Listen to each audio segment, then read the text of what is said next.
नमः सिद्धेभ्यः।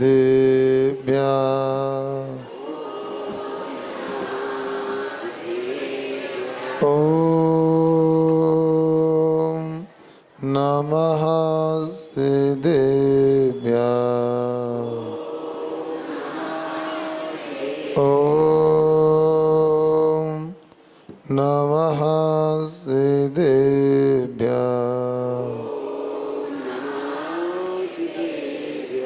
नमः श्री वर्धमानाय निर्धूतकल्यात्मने सालोकानां त्रिलोकानां यदि विद्यादर्पणाय ते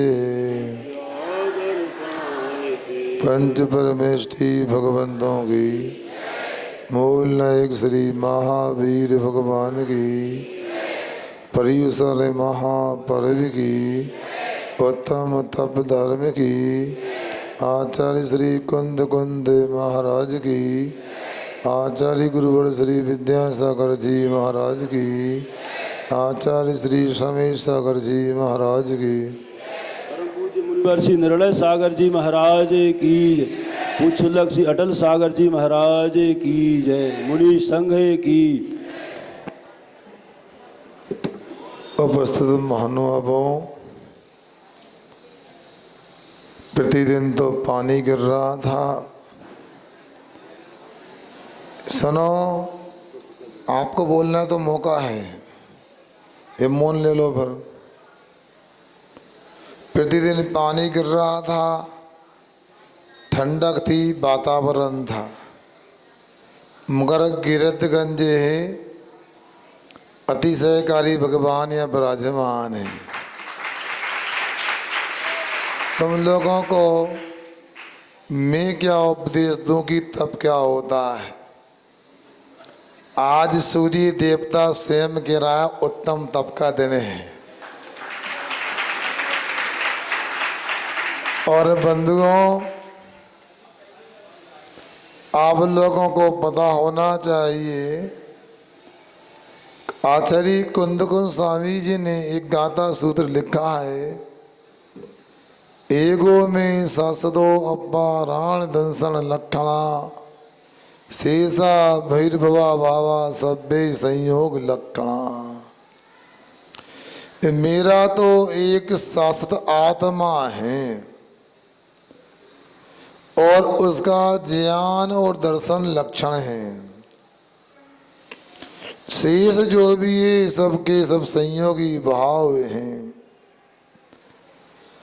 और जो संयोगी भाव हैं संयोग उनका लक्षण है।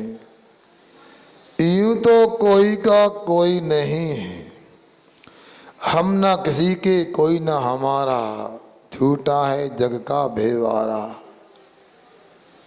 फिर भी निश्चय नहीं से तो मेरा एक आत्मा है, शाश्वत है, अविनाशी है, अनादि से अनंत काल तक रहने वाला है। व्यवहार से फिर भी स्थित तो होते ही हैं अनेक प्रकार, जन्म देने वाले माता पिता, सहोदर भाई बहन और भी अनेक रिश्ते, चाचा मामा हुआ फूफा इत्यादि होते हैं। आज तो विडम्बना है, सब समाप्त होता जा रहा है, रिश्ते भी समाप्त हो रहे हैं। कुछ वर्षों के बाद मौसी भी नहीं बोल सकते, किसको बोलें। इसके बाद चाचा भी नहीं मिलेंगे, फिर चाची कहाँ से आई, और मौसी नहीं तो मौसा जी कहाँ से आएंगे। क्योंकि आपको सोचना है, आप लोगों की संकीर्ण बुद्धि, महल से मकान, बस झाड़ू पोंछा वालों को काम मिल जाता, रहने वाला कोई नहीं। किंतु अभी भी फिर भी ठीक है जब जागो तभी सवेरा है। ये रिश्ते अभी भी मिट नहीं सकते, बने रह सकते। आप थोड़ा सोचो। मैंने शायद पहले पूछा था यहाँ के लोगों से, यदि मल्लप्पा जी के परिवार में एक लड़का होता एक लड़की होती तो क्या होता? महावीर होते, शांता बहन होती, बाकी खत्म। तो बोलो 10 लक्षण पर्व मना रहे हो, शिविर लगा है, कैसा लग रहा है? हैं? ताली बजाना आता है, मुझे पता है। मैं जो बोल रहा हूँ समझने का प्रयास करो। आपको सब अच्छा लगता है, फल भी अच्छा लगता है, फूल भी अच्छे लगते हैं, पत्तियां भी अच्छी लगती हैं, आपको लकड़ी भी अच्छी लगती है। तो जाओ, जड़ कैसी अच्छी लगती कि नहीं लगती? यदि मान लो मल्लप्पा जी श्रीमंती के परिवार में एक पुत्र होता, एक पुत्री होती, तो ये शिविर कहाँ से लगता बताओ? मैं ही नहीं होता, और मैं क्या आचार्य विद्यासागर जी भी नहीं होते, बताओ।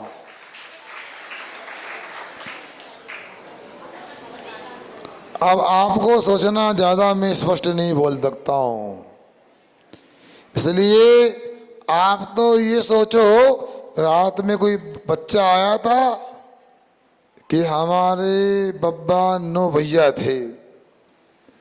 हाँ, हमने कहा ये स्वप्न देख रहा है कि साकार? नहीं, सही बात है। क्योंकि ऐसा लगता है जिनके यहाँ बचपन परिवार में एक लड़का एक लड़की है, या तो वो समझदार हैं, और जिनके यहाँ 9 और 10 बच्चे थे वो समझदार थे। कौन थे? अथवा यूं कहो कि 9-10 बच्चे थे वो मूर्ख थे, कि आज के लोग मूर्ख हैं? जल्दी बोलो, आगे बढ़ना है, हैं? अब मूर्ख बन के रहना तो आप जानो, विनाश काले विपरीत बुद्धि। अब मैं तो ये बोल रहा हूँ आपसे कि रिश्ते तो समाप्त हो रहे हैं, मगर भैया पुराने जमाने की बात है, बड़े भाई की पत्नी को क्या भोजी बोला थे? हैं? भोजी हैं? भाजी नहीं, भोजी। हाँ, अब वो कोई रिश्ता जो भी हो, हंसी मजाक होती कुछ रिश्तों में, बस अब ऐसी सामने बैठी थी और पैर मार दिया। सुबह हमने कहा था सत्य को पालन करने के लिए हास्य का भी त्याग करना जरूरी है। मैं नहीं बोल रहा हूं, उमा स्वामी जी महाराज ने कहा है, क्रोध लोभ भीरुष हास प्रत्याख्यान रुचि वाचनम पंच। क्रोध का त्याग करो, लोभ का त्याग करो, डर का त्याग करो, हंसी मजाक का त्याग करो, और जिनवाणी के अनुसार बोलना प्रारंभ करो। सत्य पर आंच नहीं आ सकती, और जहां सांच होता है वह आप होता है, आत्मा होता है।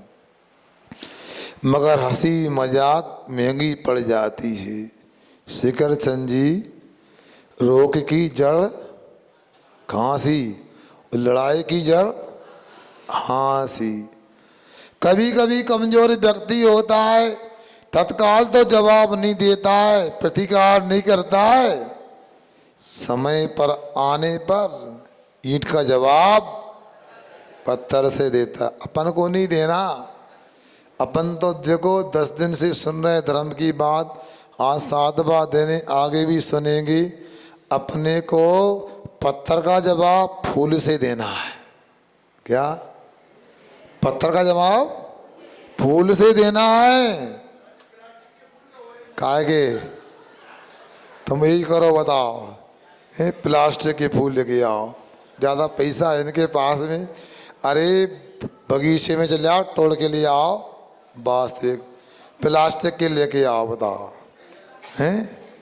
यहाँ पैसा खर्चा की बात नहीं पप्पू भैया, पैसा बचाने की बात हो रही है, मंदिर बनाने की बात हो रही है। कल जिन जिन को बोला है, अब फोन लगा दी तुमने हमें छोड़ दिया। सही में कपा तो क्या हो गया जुड़ाव, अब तो लगभग पप्पू भैया की हाजिरी लगी जाती है हमारी सभा में। इसलिए हम नहीं जानते, फूल हैं तो फूल होना चाहिए, यथार्थ होना चाहिए। और भोजी को देवर ने असी में सही लात मार थी। उस समय पता नहीं जो भी हुआ हो, लात मार दी तो भोजी ने गांठ बांध ली। ठीक है, इस जन्म में नहीं तो परभव में बदला लूंगी। आजकल जमाना बदल गया, आजकल बहू नहीं आती, सास आती। आजकल स्थिति बनती है, बहू भली 9 बजे सो के उठे, सास को चाय बना के तैयार रखना पड़ती है। पी लो बेटा, क्या करें। सोचो, मजबूरी का फायदा उठाओगे, जन्म जन्म तक मजबूर होना पड़ेगा। क्या सुन रहे सब लोग? मजबूरी का फायदा उठाओगे तो जन्म जन्म मजबूर होना पड़ेगा और मजदूर होना पड़ेगा।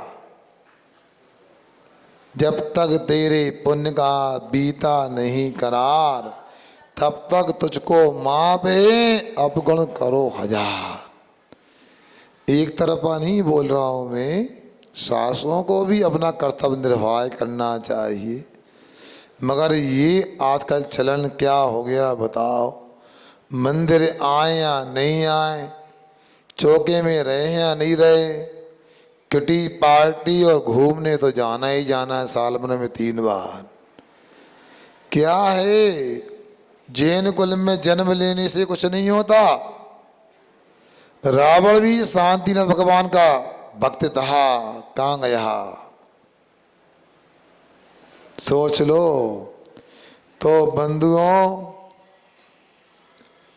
अब समय बदला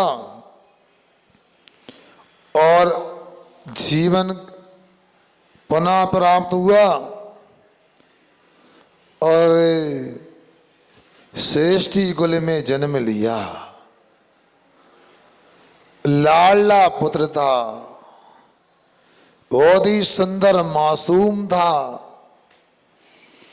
और घर में संपत्ति भी ऐसी की राजघराने में भी ना हो। खजाने थे रत्नों के और पुत्र सब परिवार का लाडला था। जो चाहे वो मिलता था, बिन मांगे मिलता था।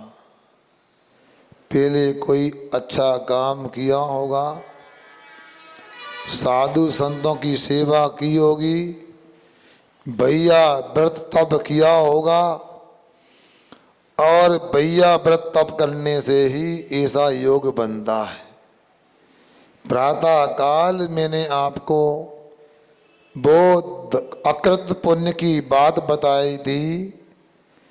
वो कई जन्मों तक नरक त्रिंच में घूमता हुआ मनुष्य पर्याय को प्राप्त करता है। गर्भ में आया, नाना का मरण हो गया, जन्म हुआ, पिता चल बसे, 18 वर्ष का हुआ, संपत्ति नष्ट हो गई, कंगाल हो गया। कल तक जो नौकर थे मालिक बन गए। सोचो। किंतु बंधुओं, देर से सही अनेक संघर्ष के बाद योग बन गया। झोपड़ी थी, 2-4 बर्तन थे, माँ और बेटा थे। तपस्वी मुनि महाराज का पड़घान हो गया। सोचो, तपस्वी नहीं, आचार्य महाराज बोलते थे, आप स्वयं तपस्या नहीं कर सकते हो, कोई बात नहीं, तपस्या करने वालों के सहयोगी बन जाओ, ये भी बड़ी तपस्या हो जाएगी। विहार कराओ उनका, लेकर के आओ। जब तक नगर में उनकी सेवा करो, उनकी स्वाध्याय आदि में लाभ लो, तो क्या नहीं हो सकता। माँ जो कहे वही तो बच्चा सीखेगा। बेटा अपन ने खीर बनाइए, फिर महाराज को पड़घान करके देंगे। बच्चा कहता ठीक है माँ। और देखो महाराज आए सुब्रत नाम के, और उन्होंने खीर दी। अक्षीर मानस रिद्धि थी, पंच आश्चर्य हुए। खीर समाप्त नहीं हुई, किंतु उस अकृत पुण्य का पाप समाप्त हो गया। क्या? खीर समाप्त नहीं हुई, पाप समाप्त हो गया। और ऐसा विकास हुआ, मरकर स्वर्ग गया और वहां से आके धन कुमार बना, और गर्भ जन्म से ही संपत्ति प्राप्त होने लगी। सोचो ये तपस्वी की सेवा की महिमा है। तो मैं तो कह रहा हूं उस बालक ने जन्म लिया श्रेष्ठी परिवार में, और ऐसा पुण्य उसका एक बार कोई व्यापारी रत्न कंबल बेचने को आया। क्या सुन रहे? राज दरबार में राजा की भी हिम्मत नहीं बढ़ी, वो रत्न कंबल खरीदूं, क्यों बहुत महंगा था। सेठ जी की नजर पड़ी, कितने का लिया? चप्पले बन जाए लड़का की कम जूती बन जाए। रत्न कंबल की जूती बनवाई गई। सोचो विचार करो। और ऐसा भाई यथा नाम तथा काम था। यौवन अवस्था आई, बेटे से कहा देखो दो ही रास्ते, एक साधु का रास्ता, एक गृहस्थ का रास्ता है, क्या चाहते हो? अब जो भी परिस्थिति बनी होगी, और उसने कुछ नहीं कहा तो समझ में आ गया कि साधु तो बनेगा नहीं। चलो अनुकूल कन्याएं देखी जाए विवाह के लिए। कन्या नहीं, कन्याएं बहुवचन में। और बताते ही 32 कन्याओं से विवाह कर दिया गया। अब विचार करो क्या जीवन होगा। ये पाणी ग्रहण हो गया। पाणी ग्रहण जानते हैं आप लोग? कहा होते हैं? प्रातःकाल मैत्री शब्द की व्याख्या हो रही थी। चुल्लक जी भी 7वां अध्याय पढ़ा रहे हैं। मैत्री क्या होता जय कुमार जी? आशा, हाँ, good morning, good afternoon, good evening. कहा है हाथ मिलाने की पद्धति। मैंने कहीं पढ़ा था, आप किसी से हाथ मिलाते हो, आपकी सकारात्मक ऊर्जा सामने वाले के शरीर में पहुंच जाती है, और उसकी नकारात्मक ऊर्जा आपके शरीर में आ जाती है। ये पश्चिमी संस्कृति की नकल है जो हम कर रहे हैं। क्या ये कुछ हाइकू लिखे बनाए थे बहुत पहले, कुछ पढ़ना हो तो पढ़ सकते हैं उनको। अभी सुनो तो सही। सुन रहे कि सो रहा है? यहाँ कह रहे हैं सुनो तो सही। पश्चिमी संस्कृति है पापों का रास्ता। कहेगा पापों का रास्ता है। हाथ मिलाने की पद्धति। महाराजों की बात तो मानना कठिन है, साधुओं की बात कहाँ कितने मानते हैं, सब दिखता है। कोरोना की बात तो अब मानो। और दूसरी बात, हमारी भारतीय संस्कृति में, जैन संस्कृति में भी हाथ मिलाया जाता है, किंतु एक बार, क्या पूरे जीवन में एक ही बार हाथ मिलाने की बात है, वो भी अपने मन से नहीं। माता पिता जिसके सामने हाथ बढ़ाएं उसके से हाथ मिलाना, उसको कहते हैं पाणी ग्रहण संस्कार। अब सोचो, यदि पाणी ग्रहण संस्कार एक बार होता है, मर्यादा में होता है, धर्म संस्कृति से होता है, हमारे कमल पंडित जी आदि की उपस्थिति में होता है, तो हर कोई से हाथ क्यों मिलाना? फिर भी आज हम लोग जय जैन करने में शर्म करते हैं। कई बार कैसा लगता है, हम भी बिहार करते हैं ना, बेचारे जैनेतर लोग नहीं जानते, फिर विनय होती है, जय जैन साहब, जय महाराज। देखो वो जय जैन कर रहा हो, आप कह रहा हो नमस्कार, राम राम भी बोल सकते हो। हैं? कल बढ़ रहा था, मैं कहीं जा रहा थे अपन लोग, तो कहीं लिखा था, एक ठेला पे लिखा था, सुबह हो या श्याम रोज का हो राम, है लिखा था ना। फिर भूल जाते, याद तो रखो, ये भारतीय संस्कृति है। और उस युवक का विवाह 32 कन्याओं से कर दिया गया, मगर याद रखो, मौत का, गिराक का और बेराग का कोई भरोसा नहीं होता कब हो जाए। कोई दर्पण दे के विरक्ति, कोई मृतक दे के बेरागी, जो बिन कारण दीक्षा लेता वह पूर्व जन्म का त्यागी। महाराज आपका बेराग का कारण क्या है? तो आप क्यों पूछना चाहते? आप कौन होते हैं पूछने वाले? तुमको दीक्षा लेना है क्या? बताओ। ये बस महाराज आपका इंटरव्यू ले रहे हैं हम, तो बताओ। हम कहते हमें बेराग नहीं हुआ तो कहा घर चले आए। अब बेराग का कारण क्या है बताओ? इतने सारे कारण दिख रहे हैं, फिर भी बेराग का कारण क्या है बताओ?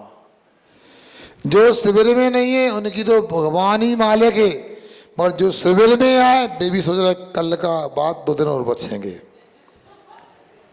क्यों? इसलिए कि अभी बेराग नहीं हुआ है।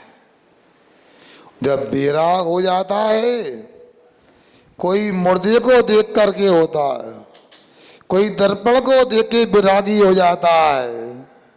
क्या? एक भाई आया था, महाराज जी आज मैं मुंडन करा लूं? क्यों? सुना कल आप बच्चों के संस्कार करने वाले हैं। अब 10 अक्षर में बाल कटिंग नहीं होती। पहले कहा था, माने नहीं। जिनका मुंडन हो गया है, फास्ट फूड का त्याग करना है, अष्टमुल को धारण करना है, तो आप संस्कार के लिए आगे आ सकते। कल पंडित जी केसर की व्यवस्था कर सकते तो करेंगे।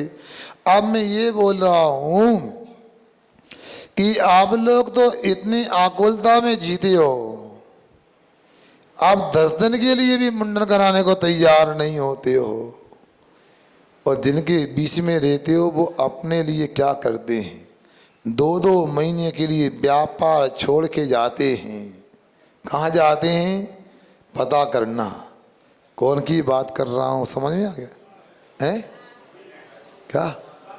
हाँ, सालों साल जाते हैं। देखो अब सोच लो, विचार कर लो, मगर जब बेराग हो जाता है, दर्पण में मुंह देखने पर बाल एक सफेद दिख जाता है तो किजाब लगवा लेते, मेहंदी लगवा लेते, डाई क्या डाई करा लेते हैं। कितने पक्के हो गए आप, आपको लगता नहीं है ये सफेद बाल नहीं, ये तो डाकिया आया है, पोस्टमैन। क्या आपकी रवानगी ट्रांसफर होने वाला तबादला पत्र आ गया है, मतलब इस शरीर को छोड़ना है। सोचो, विचार करो, बाल को काले करो तो क्या होगा? मैंने कल ही परसों कहा था, सच्चाई छिप नहीं सकती जमानों के उसूलों से, खुशबू आ नहीं सकती कागज के फूलों से। जब डाई कराते हो बाल बढ़ते तो फिर क्या होता है? फिर पोल खुल जाती है। क्या बुद्धू बना रहा है बताओ? अब जड़ से तो सफेद आने लगा बाल। समझदार इसमें भी प्रतिबुद्ध हो जाते हैं। कभी कभी बिना कारण के भी वैराग हो जाता है, दीक्षा ले लेते हैं।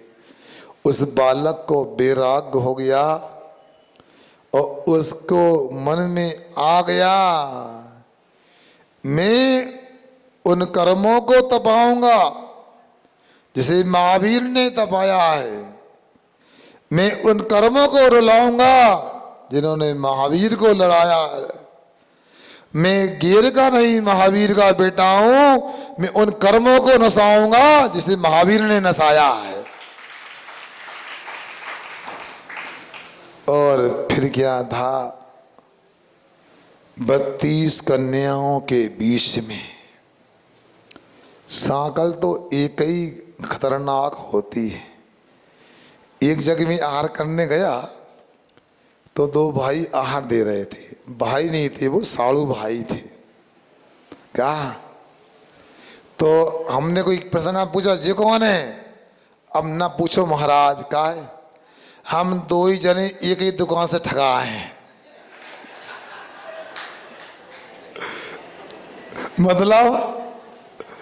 मतलब दोनों का बंधन एक ही माँ की बेटियों से हुआ हमारा, आज तक परेशान है।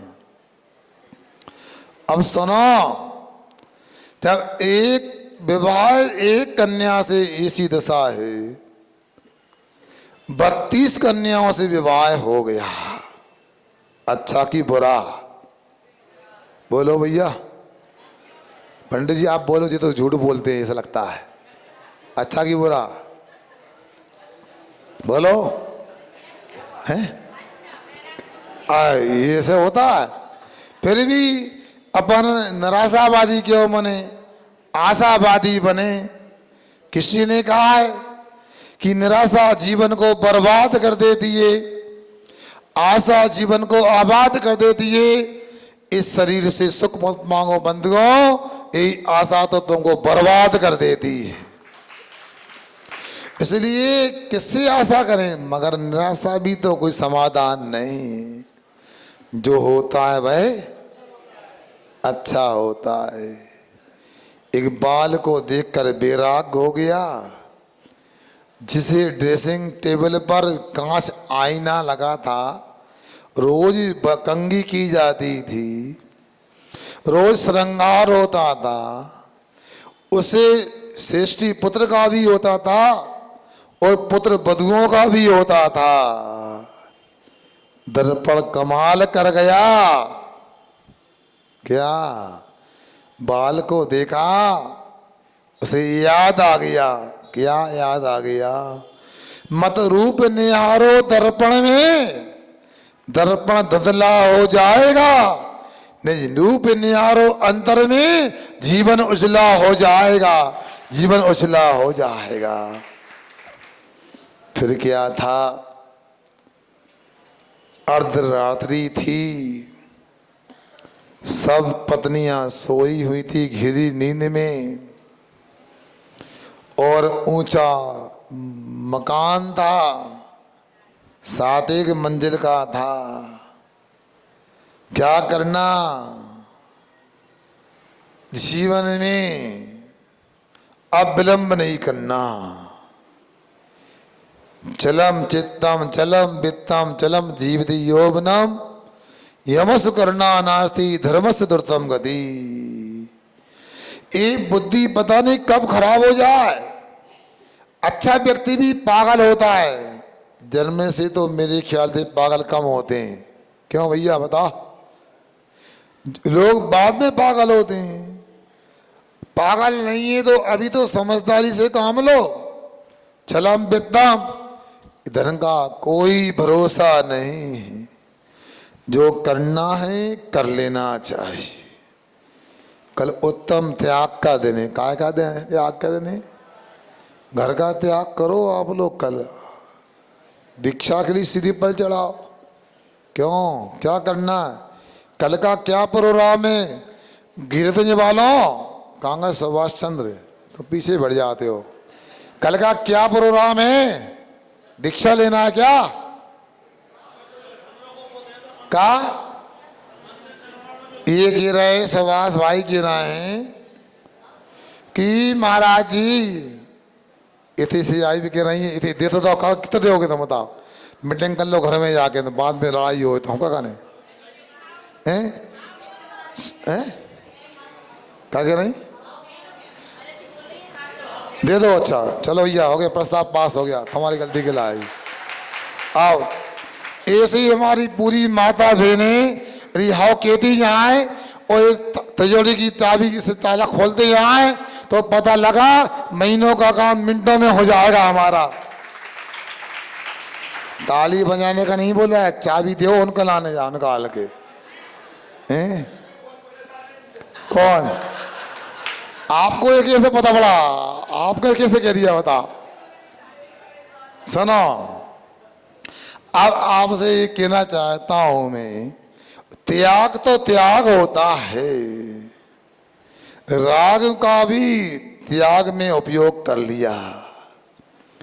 धीरे धीरे पेटी खोली पत्नियों की, जो साड़ियां थीं बनारसी महेश्वरी की, कहाँ चंदेरी की, तुम जानो कहाँ कहाँ की थी, सूरत की, बनारस की हो गई।